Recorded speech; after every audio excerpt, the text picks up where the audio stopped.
اچھا مولانا، فضائل اعمال میں شیخ زکریا رحمہ اللہ تعالیٰ نے امام ابو حنیفہ رحمہ اللہ تعالیٰ کے متعلق لکھا ہے کہ ان کو وضو کرنے والے بندے کے گناہ دھلتے ہوئے نظر آ جاتے تھے. اس پر بھی مرزا نے کوئی بات کی ہے؟ جی، اس کا تعلق دیکھیں کشف سے ہے. باقی امام ابو حنیفہ رحمۃ اللہ علیہ کو یہ چیز نظر آ جاتی تھی یا کسی اور کو کوئی اور چیز نظر آ جاتی تھی. یہ ہیں جزوی واقعات. ٹھیک ہے.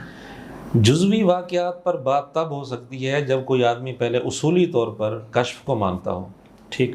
جبکہ مرزا اصولی طور پر کشف کو مانتا ہی نہیں ہے. مرزا کہتا ہے کشف کو ماننے والا ختم نبوت کا ڈاکو ہے. صحیح. یہاں تک مرزا نے کہا ہے. تو ختم نبوت کا مطلب یہ ہے کہ نبی علیہ السلام کے بعد کوئی کشف نہیں کسی کے اوپر، کوئی الہام نہیں ہے، کوئی امتی نبی نہیں ہے، کوئی ایسا معاملہ نہیں ہے. عیسیٰ علیہ السلام کی ایکسیپشن میں نے الگ سے بتا دی.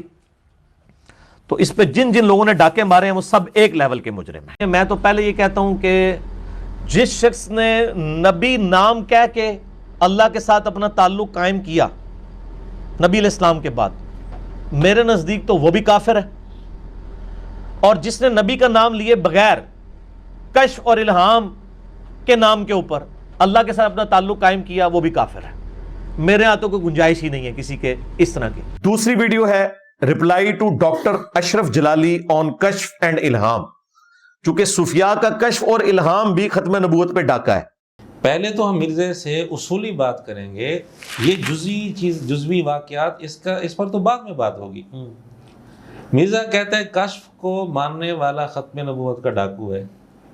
اور مرزا کے نزدیک سب سے زیادہ علمی کام ختم نبوت کے حوالے سے مودودی صاحب نے کیا ہے مرزا کے بقول. ٹھیک ہے. اور مودودی صاحب کشف کے قائل ہیں. انہوں نے خود ترجمان قرآن کے اندر ایک جگہ عنوان باقاعدہ دیا ہے کہ منصب تجدید کشف وحی اس کی حقیقت کے حوالے سے ایک مضمون ہے.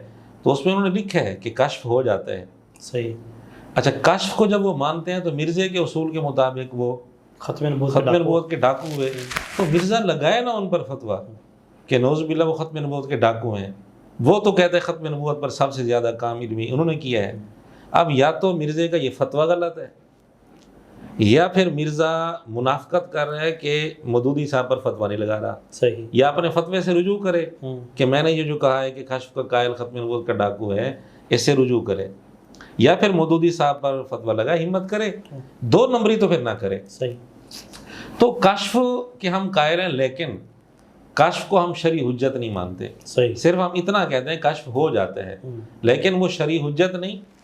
اگر کسی کا کشف کسی شرعی دلیل کے خلاف ہے تو بالکل رد کر دیں گے. ہم اس کو نہیں مانیں گے، قبول نہیں کریں گے، رد کر دیں گے. وہ شرعی حجت نہیں ہے. صحیح. لیکن یہ ہے کہ ہو جاتا ہے. اس طرح کے واقعات چونکہ موجود ہیں، کشف ہو جاتا ہے. تو اسی طرح امام ابو حنیفہ رحمۃ اللہ کا واقعہ بھی ہے. یہ تو احادیث میں ہے نا کہ گناہ سے وضو سے گناہ دھل جاتے ہیں. یہ تو احادیث میں ہے. اب اس کا مطلب یہ ہے کہ یہ واقعہ تو ہوتا ہے، لیکن یہ غیبی چیز ہے، مانوی چیز ہے. بعض اوقات اللہ تعالیٰ عموماً تو پردہ ہوتا ہے، بعض اوقات اللہ دکھا بھی سکتے ہیں. اس طرح کی مانوی چیزیں بعض اوقات کسی کو نظر آ بھی جاتی ہیں. مرزا کہتا ہے کہ جی کسی صحابی کو تو نظر نہیں آئے. اگر معیار یہی بنانا ہے تو مرزا خود پھنس جائے گا. مرزا نے کئی جگہ قرآن کریم کی آیت پڑھنی تھی، قرآن کھولا وہی آیت نکلی بقول مرزا کے. مرزا کہتا ہے میری کرامت ہے اور یہ صحیح کرامت ہے. ہٹا کر لیتے ہیں وہ آیت قرآن حکیم میں سورۃ البقرہ کی ہے، آیت نمبر 62. اب یہ دیکھیں، یہ ہوتی ہے کرامت. میں نے کوئی نشان نہیں لگایا ہوا تھا، ڈائریکٹ میں نے کھولی ہے تو وہی آیت کھل گئی ہے. اس کو کہتے ہیں کرامت. یہ جائز کرامت جو ہم جس کو کرامت مانتے ہیں. اعوذ باللہ. تو پھر ہمارا سوال یہ کہ یہ کرامت کسی صحابی کو حاصل ہوئی ہے، اس کا ثبوت دو. اگر کسی صحابی کو حاصل نہیں ہوئی تو پھر اس کو کرامت کیوں کہہ رہے ہو؟ اگر معیار یہی ہے کہ جو واقعہ کسی صحابی کے ساتھ پیش آیا ہے وہ کسی بعد والے کے ساتھ پیش آئے گا تو ہم مانیں گے، ورنہ نہیں مانیں گے. تو پھر مرزا کا اپنے اس عمل کو کرامت کہنا یہ اس کے ضابطے کے خلاف ہے. یہ پھر جھوٹ ہے کرامت کہنا. اب مرزا یا تو یہ تسلیم کرے کہ میرا اس عمل کو کرامت کہنا جھوٹ تھا، یا اپنا وہ ضابطہ بدلے. مرزا نے ایک اور واقعہ بیان کیا ہے کہ ایک جہاز نیچے گرا کسی خرابی کی وجہ سے، 300 کلومیٹر کی رفتار سے نیچے گرا اور بالکل صحیح سلامت، کوئی نقصان نہیں ہوا، جتنے بندے وہاں بیٹھے تھے جہاز میں سارے کے سارے بچ گئے۔ یہ بھی پچھلے دنوں بھی ایک آپ کو پتا ہے وہ جہاز کو اللہ نے لینڈ کرا دیا، بڑے عجیب طریقے سے لینڈ ہوا ہے اور تباہ بھی نہیں ہوا، رن وے کے اوپر وہ سیدھا آگے دڑل زمین پہ ہی لگا ہے، آگے جانے جوگا بھی نہیں رہا، وہیں پہ ایسے گھومتا رہا، حالانکہ 300 کلومیٹر کی رفتار سے کوئی چیز آگے زمین سے ٹکرائے۔ ام حرام رضی اللہ عنہا بخاری کے اندر ہے، وہ سواری سے گری فوت ہو گئی۔ تو اب وہی جو مرزا لاجے کے استعمال کرتا ہے، جو اصول کھڑے کرتا ہے، تو اسی اصول کی روشنی میں اگر ہم بات کریں جی تو پھر یہاں بھی تو یہی کہیں گے کہ صحابہ تو سواری سے تھوڑے سے بلند تھے، سواری کے اوپر تھی حضرت ام حرام رضی اللہ عنہا، وہ تو فوت ہو گئی، اور جہاز اتنی بلندی پر تھا، یہ کیسے بچ گئے؟ اس لیے واقعی جھوٹا ہے۔ تو پھر ہم یہی کہنا شروع کر دیں، اس لیے یہ معیار ہی غلط ہے کہ جو واقعہ صحابہ کے ساتھ پیش آیا ہو وہی ہم مانیں گے بعد والے لوگوں کے ساتھ، اور اگر بعد والے لوگوں کے ساتھ کوئی ایسی بات پیش آ جائے جو صحابی کے ساتھ پیش نہیں ہو، ہم نہیں مانیں گے۔ یہ اصول سرے سے غلط ہے۔ اگر اس اصول کو صحیح مانا جائے تو مرزا خود کئی جگہ جھوٹا ثابت ہوتا ہے۔ میں نے 2 نمونے تو عرض کر دیے، ٹھیک ہے۔ تو اس لیے یہ مرزے کا اصول ہی جھوٹا ہے۔ تو کشف بعض اوقات یہ ہو جاتا ہے، یہ اصولی طور پر مودودی صاحب نے مانا ہے اور علماء اسلام کی اکثریت اس کو مانتی ہے۔ جزوی واقعات پر اگر کسی واقعہ کو آپ کسی واقعہ پر مطمئن نہیں ہے، تسلی نہیں ہے، آپ انکار کریں، لیکن یہ کہنا کہ کشف ہو ہی نہیں سکتا، اگر پھر اس کے اوپر یہ فتویٰ لگانا کہ ایسا بندہ ختم نبوت کا ڈاکو ہے، تو اس میں مرزے کے بڑے بڑے ابے آئیں گے اس فتوے کی زد میں، پھر مرزے کو فتویٰ لگانا پڑے گا۔ پھر یہ نہیں کہ آدھا تیتر آدھا بٹیر، اس طرح پھر بات نہیں بنے گی۔ اسی طرح ایک اور واقعہ بھی مرزا نقل کرتا ہے، ایک نوجوان کا کشف تھا کہ اس نے اپنی والدہ کو دیکھا کہ وہ جہنم میں جل رہی ہے، تو ایک صاحب اور بیٹھے تھے ساتھ، تو انہوں نے دل ہی دل میں ایک 70,000 دفعہ کلمہ پڑھا ہوا تھا، تو اس کی نوجوان کی والدہ کو وہ ایصال ثواب کر دیا۔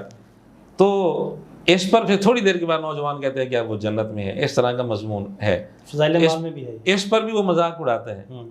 تو یہ بھی ایک جزوی واقعہ ہے اور ایسا ہو سکتا ہے، ممکن ہے۔ تو جب یہ چیزیں ممکن ہیں، ایسا ہو سکتا ہے، کشف کے ذریعے آپ جزوی واقعہ کا انکار کر دیں، کوئی مسئلہ نہیں، لیکن ہمیں مرزے سے اختلاف ہے اصولی طور پر۔ یا تو مرزا یہ مانے اصولی طور پر کہ کشف ہو سکتا ہے، پھر وہ کہے کہ نہیں میں اس واقعے کو نہیں مانتا، پھر تو ٹھیک ہے، لیکن مرزا اصولی طور پر ہی منکر ہے، ٹھیک ہے۔ اس لیے مرزے سے ہمارا جزوی واقعات پر ہماری گفتگو نہیں ہوگی، پہلے اصولی بات ہوگی، پھر آگے جزوی واقعات پر ہوگی۔ بالکل ٹھیک ہے۔ اچھا مولانا، فضائل اعمال سے باہر نکل کے جو دیگر کتب ہیں جن کے اوپر مرزا صاحب نے اعتراضات کیے ہیں، اب تھوڑی بہت بات ان کے متعلق بھی کر لی جائے۔ کشف المحجوب میں لکھا ہوا ہے کہ امام ابو حنیفہ رحمہ اللہ تعالیٰ نے خواب دیکھا کہ آپ صلی اللہ علیہ وسلم کی قبر اطہر کے اندر آپ صلی اللہ علیہ وسلم کی ہڈیاں مبارک موجود ہیں۔ اس کے اوپر مرزا نے بھی کوئی بات کی ہے؟ جی، اس پر اس نے کئی ساری ویڈیوز میں اعتراض کیا، اس کو اچھالا اور اپنی طرف سے غلط نتیجہ نکال کر بات کی ہے۔ اب مرزا ہے خواب کی بات، امام ابو حنیفہ رحمۃ اللہ علیہ نے خواب دیکھا۔ پہلی بات یہ ہے کہ یہ واقعہ صرف کشف المحجوب میں نہیں، اور کتابوں میں بھی ہے۔ ٹھیک ہے۔ مرزے نے اور کتابوں کا نام کیوں نہیں لیا؟ جان بوجھ کر اس نے ڈنڈی ماری ہے۔ کشف المحجوب کا نام اس لیے لیا تاکہ میں آسانی سے فتویٰ لگا سکوں۔ ٹھیک ہے، باقیوں کے اوپر ذرا اس پر اس نے فتویٰ بھی لگایا ہے۔ اسلاف وہ ہیں جو یہ کہیں کہ رسول اللہ کی قبر مبارک میں ہڈیاں ہیں، اور لعنت ہے ایسے تمہارے اسلاف کے اوپر جو اس قسم کے گستاخانہ عقیدے رکھتے تھے۔ لیکن اس سے شیطانی خواب کو ہونا، امام حنیفہ کو تو پتہ بھی نہیں ہونا ان کے ساتھ کیا کیا انہوں نے۔ کہتے ہیں یہ گستاخانہ خواب ہے، اچھا شیطانی خواب ہے، اور جس نے یہ خواب لکھا ہے یا نقل کی اس پر لعنت ہو۔ ٹھیک، یعنی کشف المحجوب پر اس نے یہ فتوے لگا دیے۔ صحیح۔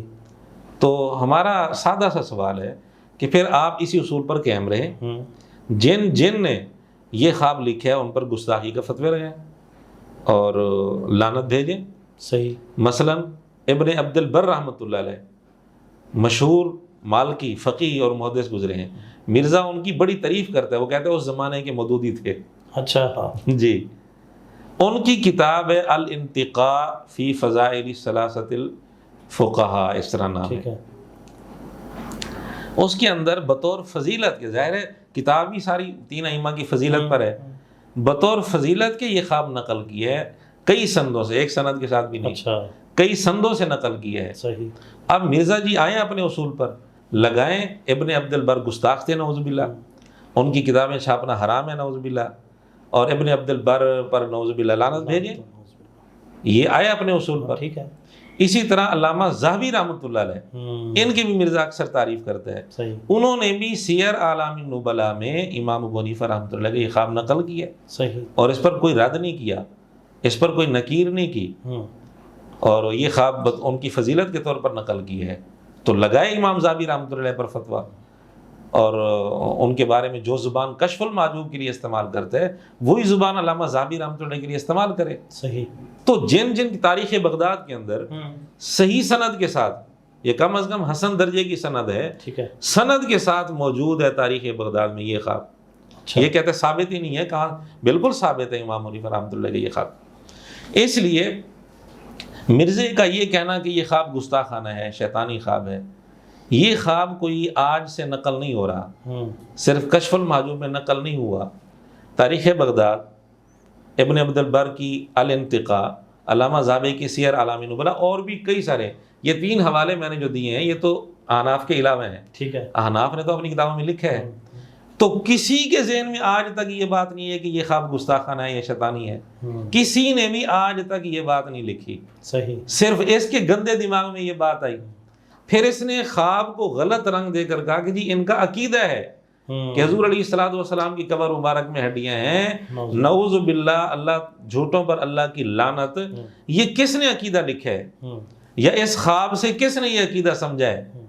کسی ایک عالم کا نام لے لے، احناف میں سے، علماء دیوبند میں سے، کسی بریلوی عالم سے، کہ اس نے خواب لے کر یہ نتیجہ اخذ کیا ہو کہ ہمارا یہی عقیدہ ہے، جبکہ ہماری کتابوں میں واضح طور پر یہ عقیدہ لکھا ہوا ہے کہ انبیاء علیہ السلام کے اجسام صحیح سلامت ہیں، حضور علیہ الصلوۃ والسلام قبر میں حیات ہیں، تمام انبیاء نمازیں پڑھتے ہیں۔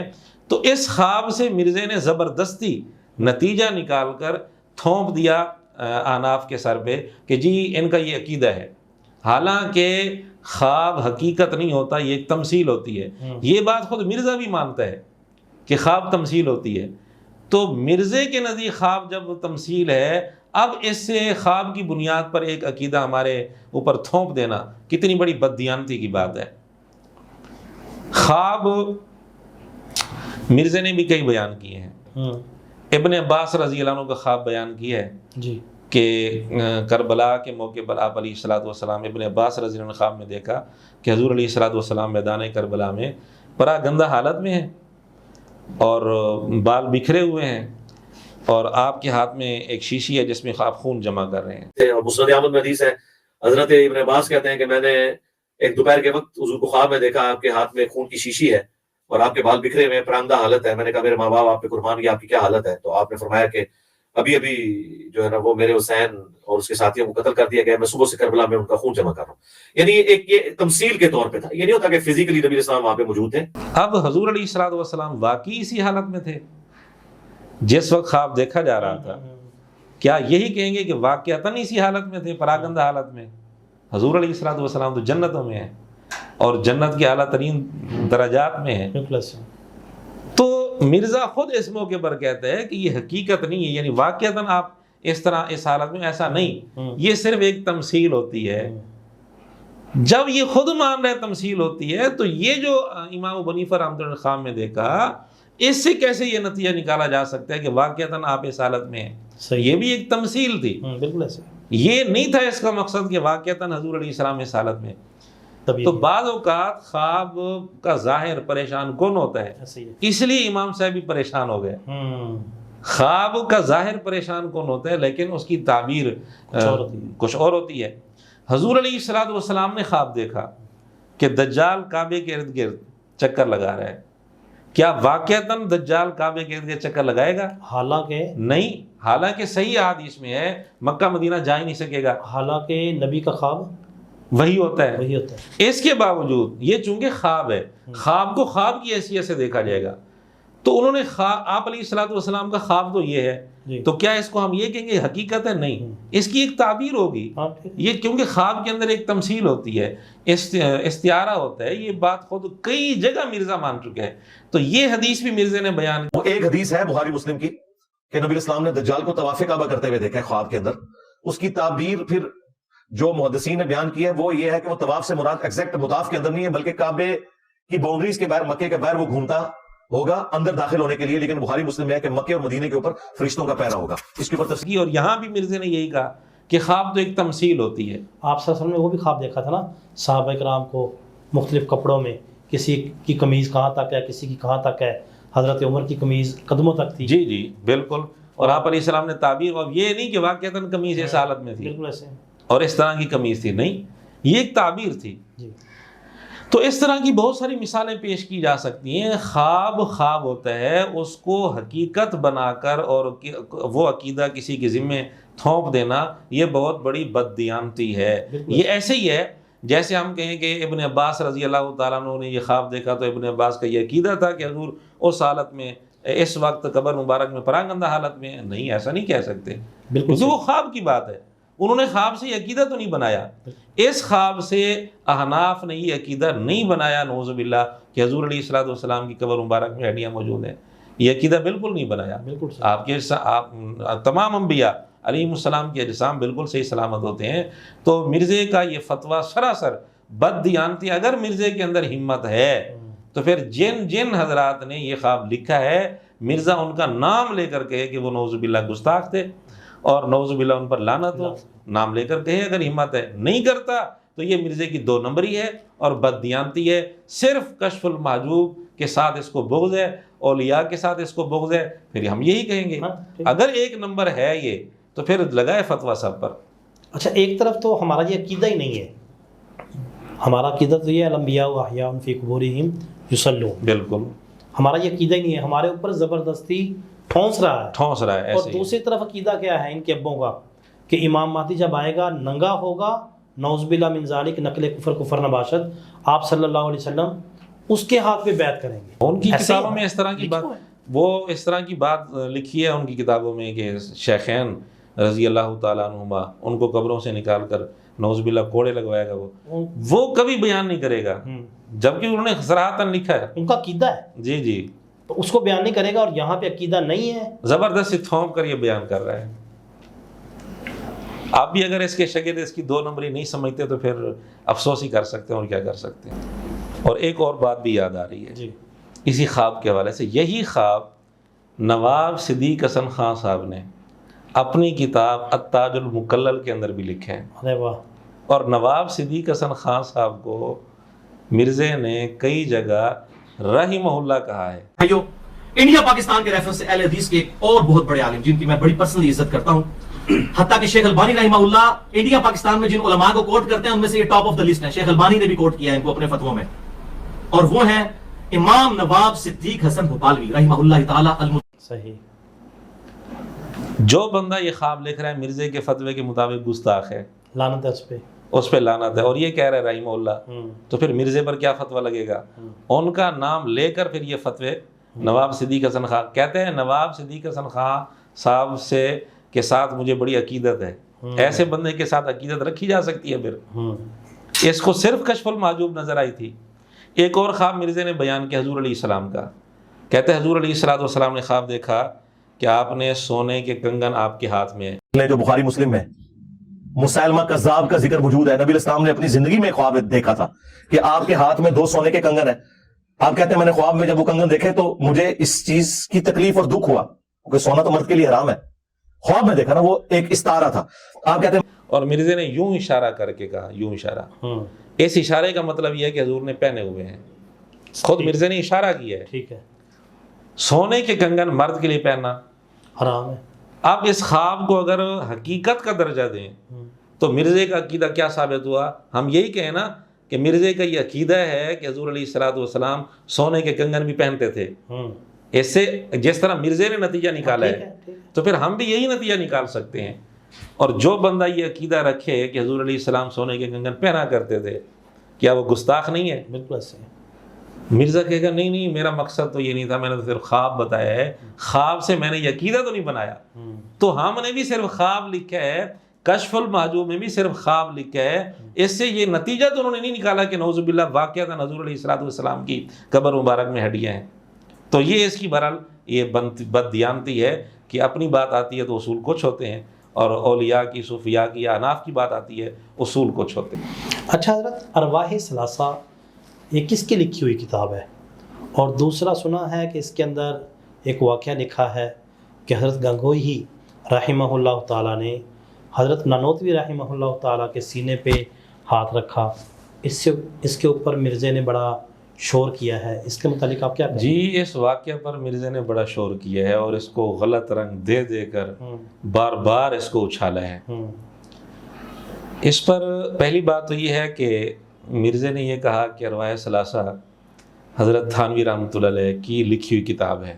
اچھا، اور ایسا نہیں ہے، یہ واقعات جمع کیے ہوئے تھے کسی اور کے، 3 الگ الگ حصے تھے، 3 حصوں کو جمع کیا گیا ہے، اور ان واقعات پر حضرت تھانوی رحمۃ اللہ علیہ نے بعض واقعات پر جہاں ضروری تھا، جہاں انہوں نے مناسب سمجھا، کوئی تبصرہ کیا، کوئی وضاحت کی، جو بھی ہے، تو یوں سمجھیں کہ انہوں نے ان واقعات پر ایک حاشیہ سا لکھا ہے۔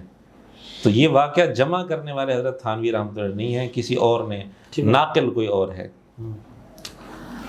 اور دوسری بات، حضرت گنگوہی اور حضرت نانوتوی رحمۃ اللہ علیہ اس نے استاد شاگرد ان کو بنا دیا ایک غلط ذہن پیدا کرنے کے لیے۔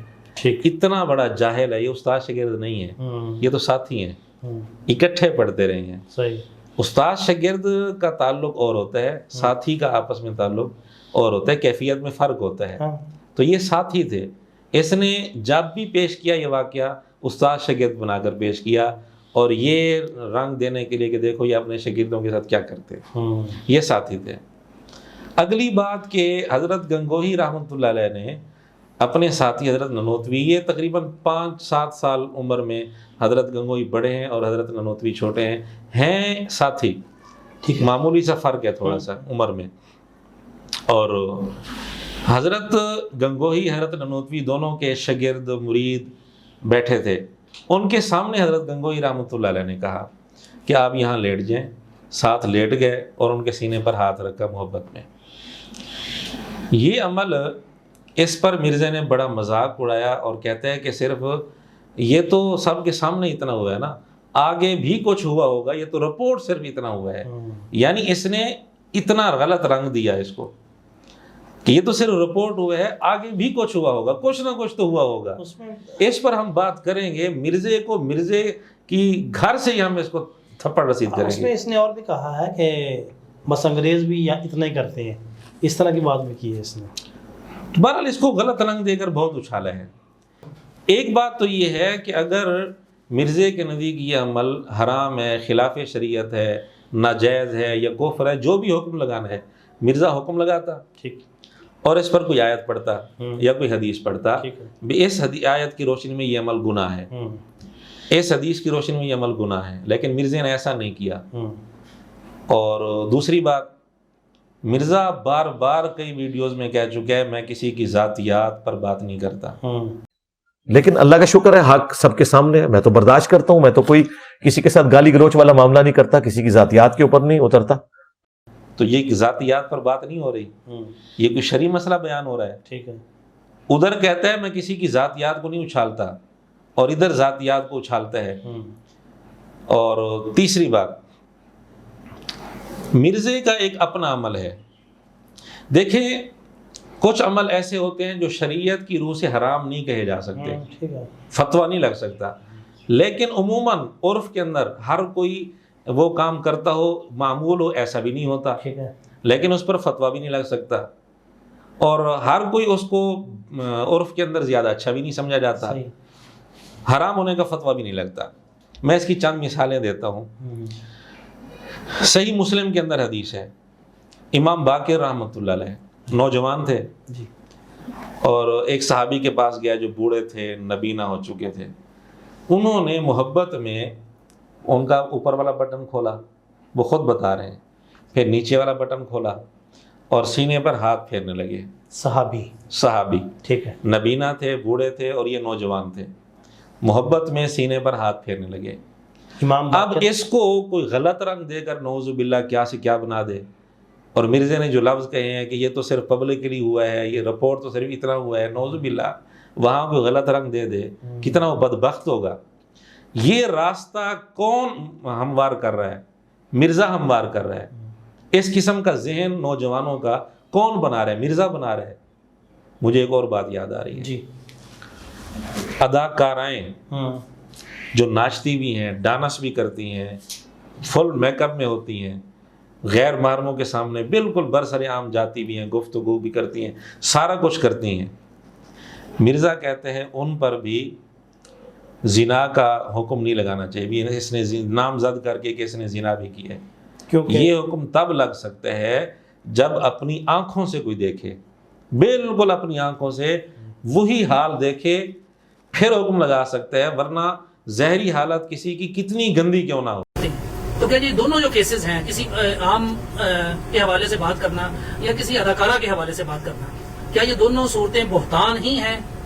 جی بالکل بہتان میں آئے گا.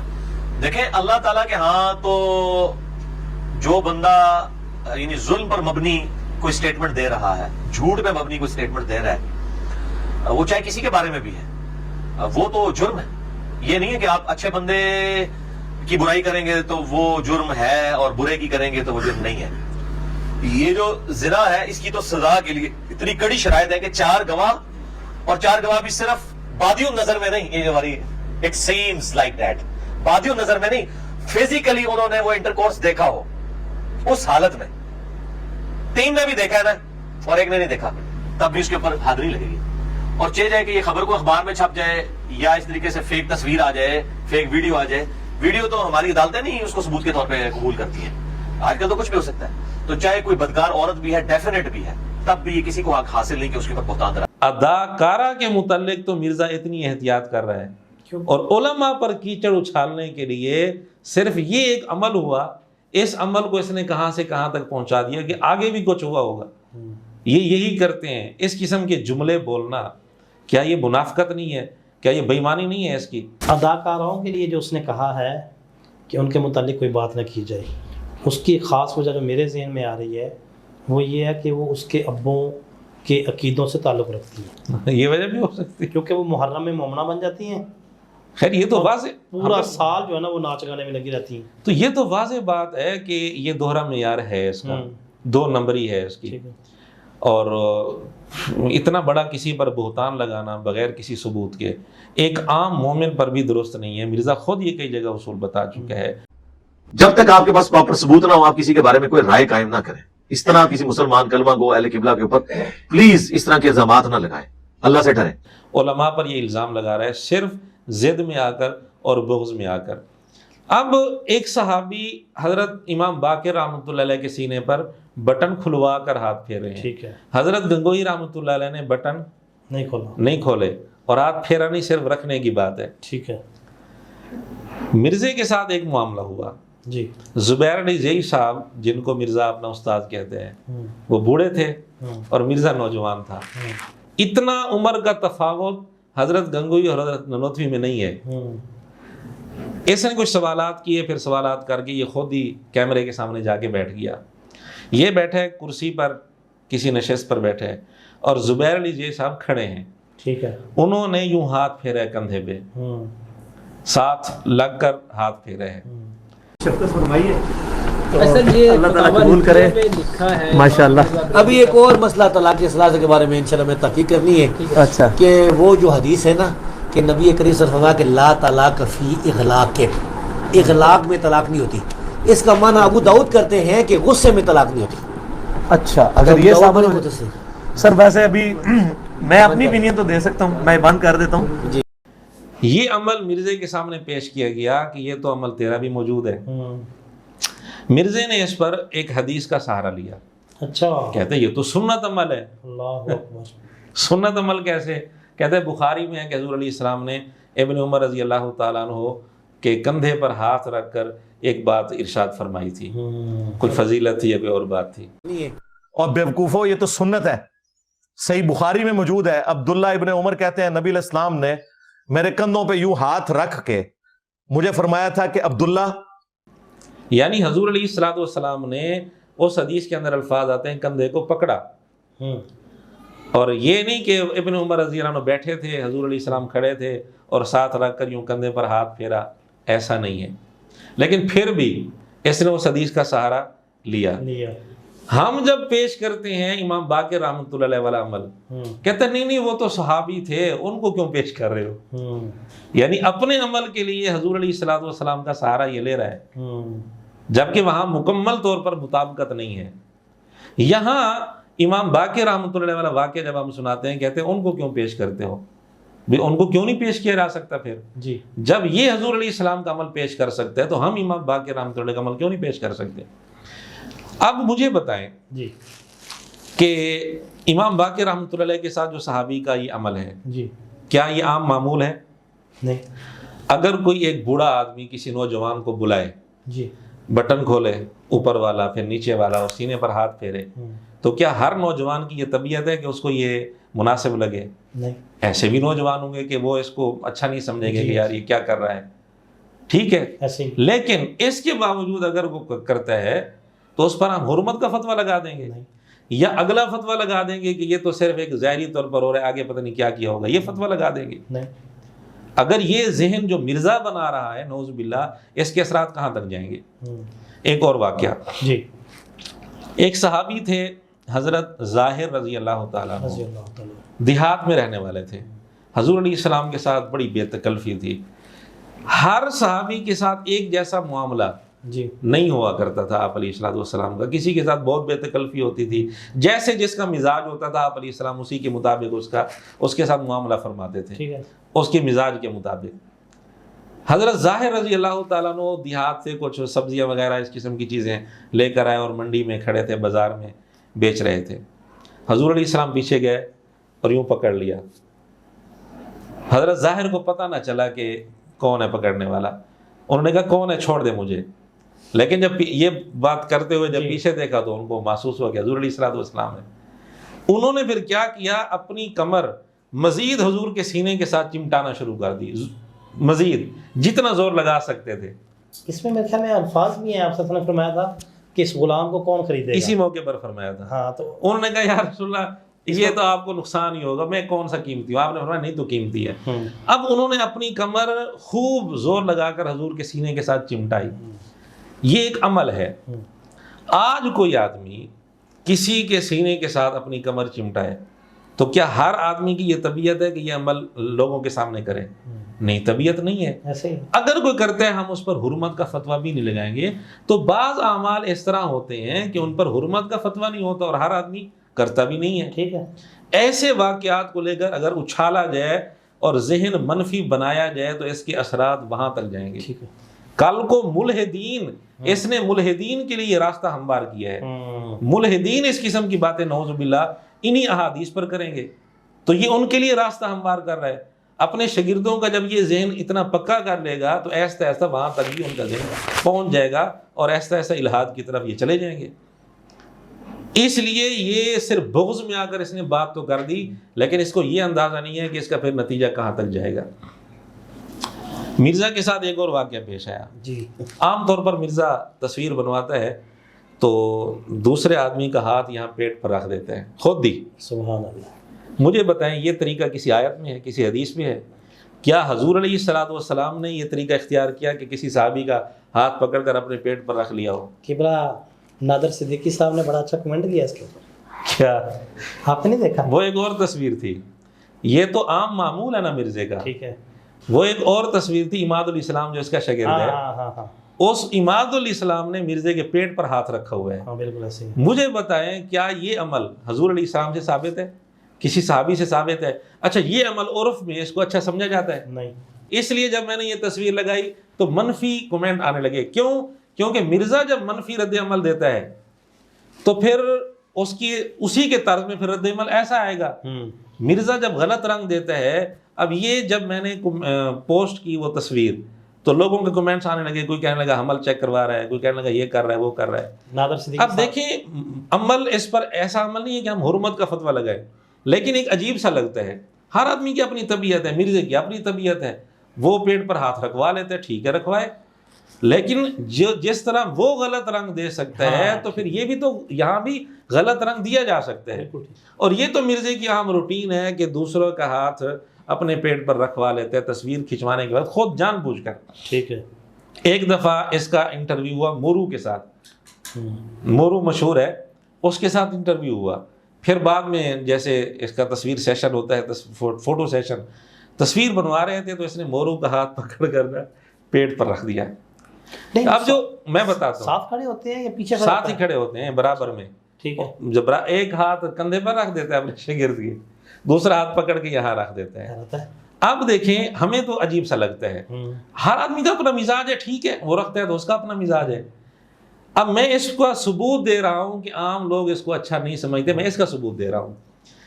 جو مورو کے ساتھ جو آنے والے تھے وہ کیمرہ مین، اس کیمرہ مین نے کہا مرزے کو کہ سر یہ ہاتھ ہٹا دے۔ اس کا مطلب وہ کیوں کہہ رہا ہے کہ اس کی نظر میں یہ عمل اچھا نہیں۔ آپ سنگل بھی بنواؤ نا یار، ادھر آ کے یہ آج مجھے دور میں سب کے ساتھ بنوانا ہے، یہ ہمارا سٹائل ہے۔ پہلی دفعہ اس کے سامنے یہ عمل آیا، عرف میں یہ معمول نہیں ہے۔ اب مرزے کا جواب سنیں، مرزے نے کہا کہ نہیں یہ تو میرا سٹائل ہے۔ اب دیکھیں حضرت ننوتوی رحمۃ اللہ علیہ نے کہا کہ میاں یہ کیا کر رہے ہو، ان کو یہ عجیب سی بات، انہوں نے ایک محبت میں سینے پر ہاتھ پھیرا تو اب اس کو مرزے نے اچھالا کہ یہ ننوتوی سب چیخنے لگ گئے۔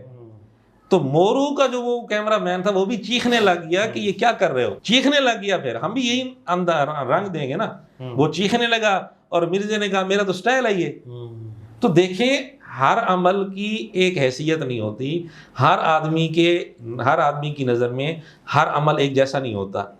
دیکھنا پڑے گا کہ شریعت کی روح سے یہ عمل حرام ہے، ناجائز ہے، اگر ناجائز ہے حرام ہے تو اس پر آیت پیش کر دے، حدیث پیش کر دے، نہیں ہے تو جس طرح آپ دوسروں کی ذاتیات میں دخل دیں گے آپ کی ذاتیات پر بھی اس سے زیادہ باتیں ہوں گی۔ ٹھیک ہے، جس طرح دوسروں کے ذاتی واقعات کو آپ غلط رنگ دیں گے تو آپ کے ذاتی واقعات کو اس سے زیادہ غلط رنگ دیا جائے گا، رد عمل تو پھر آئے گا۔ ٹھیک ہے۔ اب یہ وہ کہہ بیٹھا کہ بچی 2 سال کی تھی، اس وقت بچی ہماری 2 سال کی تھی اور وہ ہم اپنے والدین کے پاس چھوڑ گئے، شادی ہوئے ہوئے بھی آلموسٹ 2 سال ہی گزرے تھے، شادی کو بھی آلموسٹ 2 سال ہوئے تھے۔ پکڑ لیا پھر لوگوں نے، جب دوسروں کو یہ پکڑتا ہے تو ہم بھی تو پھر پکڑیں گے اس کو۔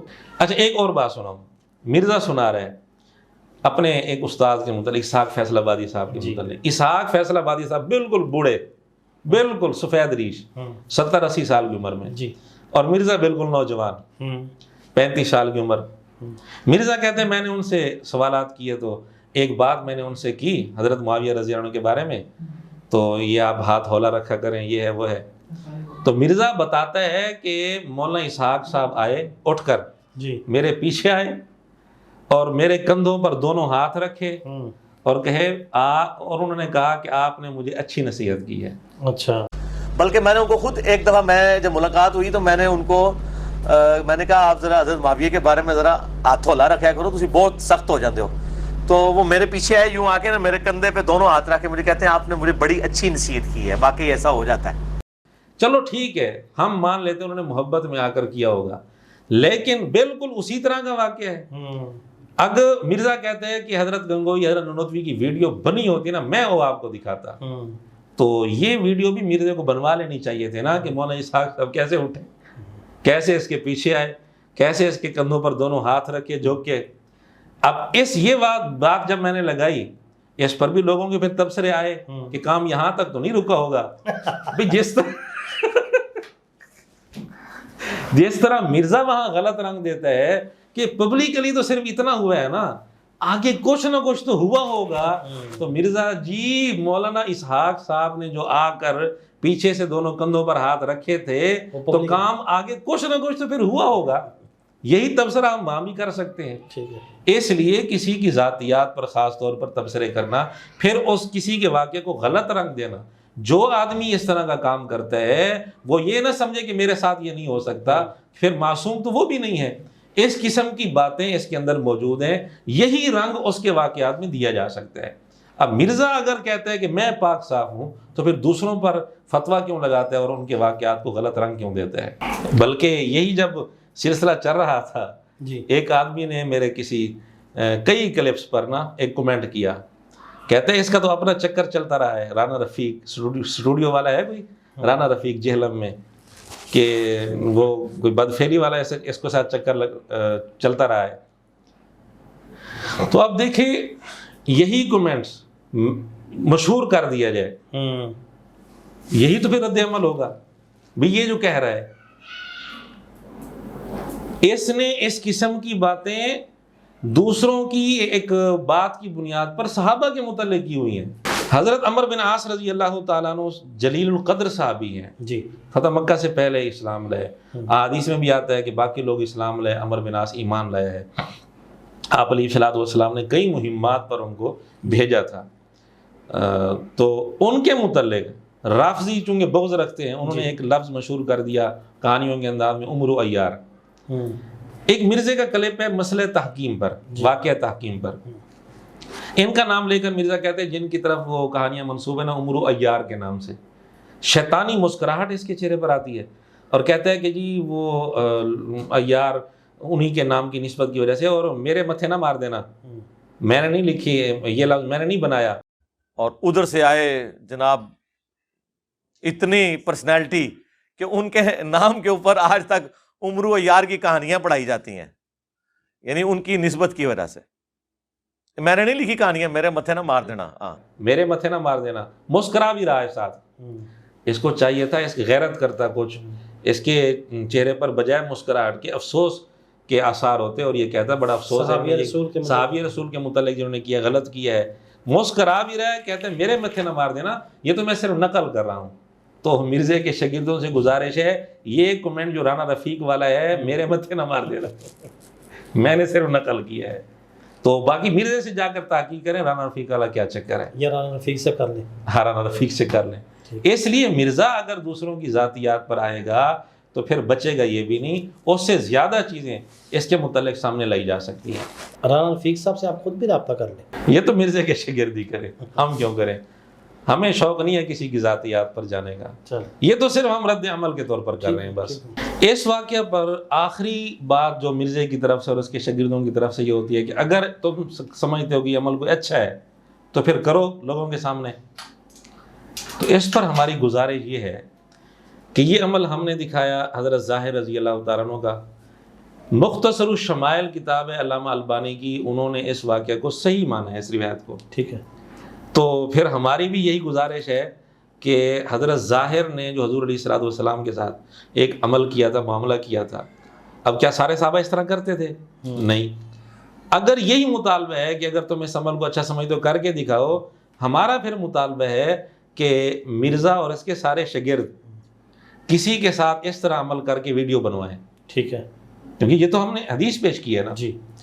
اور امام باقر رحمۃ اللہ علیہ کے ساتھ جو صحابی رسول کا عمل تھا، جی مرزا جائے اپنے بوڑھے اساتذہ کے پاس، غامدی صاحب کے پاس چلا جائے اور اس طرح بٹن کھلوا کے سینے پر ہاتھ پھرے، ویڈیو بنوایا اس کی. ٹھیک ہے. کاش اسحاق فیصل آبادی صاحب کی اس عمل کی ویڈیو بنوا لیتا، یا زندہ ہوتے تو یہ عمل بھی کرتا، تو یہ بھی کر کے دکھائے نا پھر. ٹھیک ہے. ہمارا بھی یہی سوال ہوگا کہ یہ جو ہم نے احادیث پیش کی ہیں، مرزا بھی تو حدیث کا سہارا لے رہا ہے نا اپنے عمل کے لیے، تو پھر یہ عمل جو احادیث میں آتے ہیں، اسی طرح مرزے نے جو زبیر علی زئی صاحب کے ساتھ عمل کیا تھا، انہوں نے جو کندھے پر ہاتھ پھیرے کھڑے ہو کر، تو ان کے سارے شاگردوں کو، مرزے کے شاگردوں کو چاہیے کہ اپنے بوڑھے اساتذہ یا کوئی جن کے بڑے ہیں ان کے ساتھ اسی طرح ویڈیو بنوائیں.